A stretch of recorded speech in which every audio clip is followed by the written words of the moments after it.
अस्सलाम वालेकुम। अच्छा, ये वीडियो जो है एक आपकी क्विक स्टार्ट के लिए आपको हेल्पफुल हो सकती है। अगर आपने बैचलर कंप्लीट कर लिया एंड मास्टर करना चाह रहे हैं, मास्टर बाय रिसर्च, और अगर आपने मास्टर कंप्लीट कर लिए और पीएचडी करना चाहते हैं, मास्टर बाय रिसर्च कंप्लीट कर लिया एंड पीएचडी बाय रिसर्च करना चाहते हैं, तो उसके लिए मैं आपको एक प्रोसेस समझा देता हूँ। सबसे पहले ऑस्ट्रेलिया में ये होता है कि हमें अगर तो मास्टर के लिए एडमिशन लेना है या पीएचडी के लिए, तो एक्सेप्टेंस लेनी है। अब सपोज हमारे पास यूनिवर्सिटी सिडनी में, university of technology Sydney, university of Sydney, university of new south Wales and Macquarie university, और भी हैं कुछ, ये मेन यूनिवर्सिटीज़ हैं। अच्छा, इनमें से अगर मैं suppose university of new south well के किसी प्रोफेसर से एक्सेप्टेंस लेनी है तो यूएनएसडब्ल्यू में जाओ।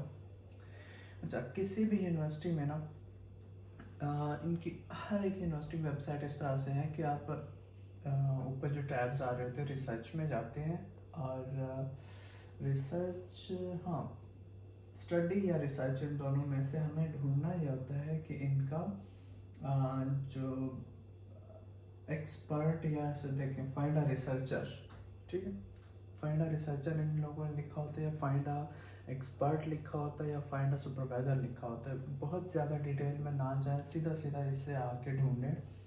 उसके बाद आप अपनी फील्ड का नाम लिखें, जैसे सपोज मेरी आर्टिफिशियल इंटेलिजेंस है, क्लिक करें। तो आर्टिफिशियल इंटेलिजेंस में भी ये कीवर्ड्स जो, या कोई भी आपकी फील्ड है उसमें कीवर्ड्स जो दिए होते हैं, तो इसका मतलब ये आता है कि ये इन फील्ड ऑफ स्टडीज़ में आगे जो इनकी एक्सपर्टीज़ है, ठीक है। तो इसी तरह से किसी भी बंदे की एक प्रोफाइल पे हम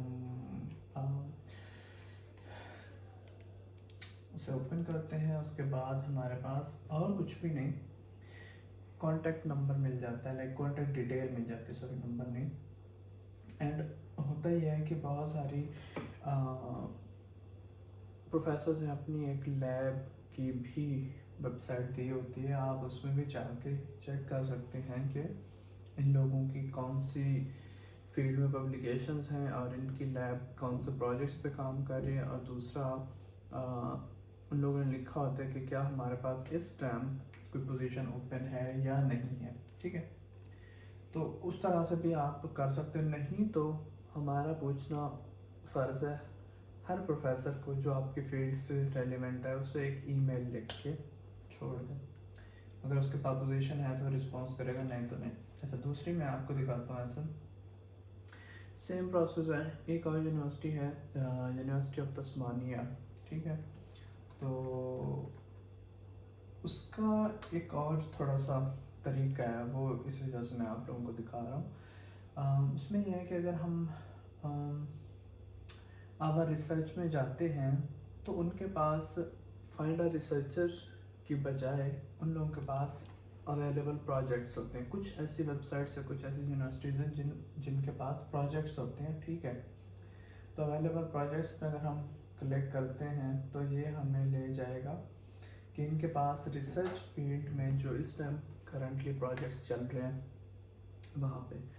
अच्छा, अब यहाँ पे देखें सारी डिफरेंट फील्ड्स आ रही हैं, ठीक है, कौन से अकाउंटिंग, एग्रीकल्चर एंड ब्ला ब्ला ब्ला। तो हम जाते हैं अगेन, सॉरी, आईटी, ठीक है। आईटी में ये वाले प्रोजेक्ट्स इस टाइम ओपन है और इनकी क्लोजिंग जो डेट है वो 1 जून है, सही है। और हर एक के आगे स्कॉलरशिप्स अवेलेबल।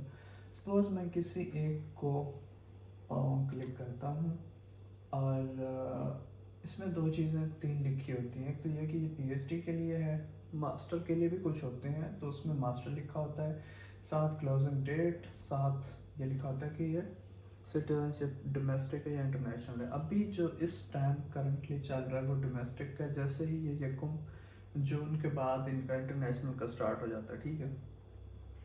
सेम प्रोसेस है, बट इनके कुछ सेशंस ऐसे होते हैं, कुछ डोमेस्टिक के लिए स्पेसिफिक होते हैं एंड कुछ इंटरनेशनल के लिए होते हैं। तो ये नेक्स्ट जो है इनका इंटरनेशनल का स्टार्ट हो जाएगा।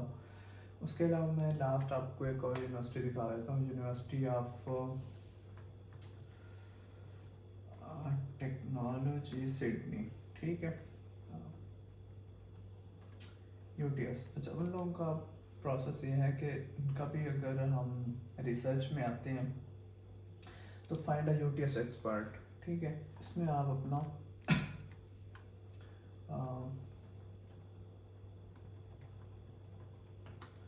एआई पे क्लिक करें तो प्रोफेसर्स जो हैं इनके आ जाते हैं, और किसी एक स्पेसिफिक प्रोफेसर की प्रोफाइल पे क्लिक करें तो हमें क्या मिल जाता है, एक तो उनकी ईमेल मिल जाती है एंड अवेलेबिलिटी उन लोगों ने लिखी होती है कि हम मास्टर एंड पीएचडी स्टूडेंट के लिए अवेलेबल हैं, और बाकी कहानी हमने उससे कोई लेना देना नहीं है।